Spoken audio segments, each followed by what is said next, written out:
Foot over bridge নাকি shopping mall? নিরাপদে রাস্তা পার হওয়ার জন্য নির্মাণ করা হয়েছিল এই ফুটওভার ব্রিজ, কিন্তু আজ সেটি যেন পরিণত হয়েছে এক অঘোষিত শপিং মলে। চারদিকে শুধু দোকান আর দোকান, শার্ট, প্যান্ট, শাড়ি, লুঙ্গি, জুতা, ব্যাগ, খেলনা, প্রসাধনী, গ্যাজেটস, কি নেই এখানেই।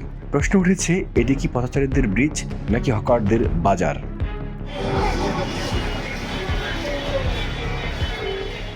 রাজধানীর ব্যস্ততম এলাকা ফার্মগেটে জাতীয় সংসদ ভবনের আদলে নির্মিত এই দৃষ্টিনন্দন ফুটওভার ব্রিজটির দৈর্ঘ্য 206 ফুট এবং প্রস্থ 21 ফুট। প্রতিদিন হলিক্রস কলেজ, সরকারি বিজ্ঞান college, Tejgaon college, university of Asia Pacific সহ প্রায় 15টি শিক্ষা প্রতিষ্ঠানের হাজারো শিক্ষার্থী এবং অসংখ্য মানুষ এই ব্রিজ ব্যবহার করেন।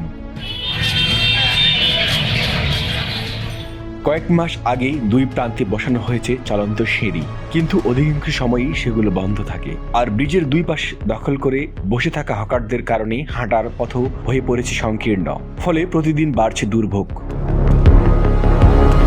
চলাচলকারী এক শিক্ষার্থী বলেন, বিশেষ করে মেয়েরা বেশি সমস্যায় পড়ি। দুই পাশে হকার থাকায় চলাফেরা করতে অস্বস্তি হয়, আবার এক্সকেলেটর বেশিরভাগ সময় বন্ধ থাকে। যারা সহজে হাঁটতে পারেন না তারা সবচেয়ে বেশি ভোগান্তিতে পড়েন। এখানে চলাচল অনেক অসুবিধা হয়। প্রথমত আমরা মেয়েরা এখানে যখন হাঁটি তখন অনেক যাতায়াতে এবং ধাক্কা লাগে, ভালো মতো হাঁটা যায় না। শুধু চলাচলের অসুবিধাই নয়, পথচারীদের অভিযোগ, হকার সেজে কেউ কেউ ছিনতাই সহ বিভিন্ন অপরাধমূলক কর্মকাণ্ডে জড়িয়ে পড়ে। এতে নিরাপত্তাহীনতায় থাকেন সাধারণ মানুষ। একসময় ঢাকার প্রথম ঐতিহাসিক এই ফুটওভার ব্রিজটি এলিভেটেড এক্সপ্রেসওয়ে ও মেট্রো রেল নির্মাণ কাজের জন্য ভেঙে ফেলা হয়। পরে আধুনিক স্টিল স্ট্রাকচারের ঢাকার প্রথম এই ফুটওভার ব্রিজটি সংসদ ভবনের আদলে নির্মাণ করা হয়, কিন্তু সেই সৌন্দর্য আজ ঢাকা পড়েছে অবহিত দখলে। যে ব্রিজ মানুষের নিরাপদ চলাচলের প্রতীক হওয়ার কথা, সেটি এখন ভোগান্তির আরেক নাম।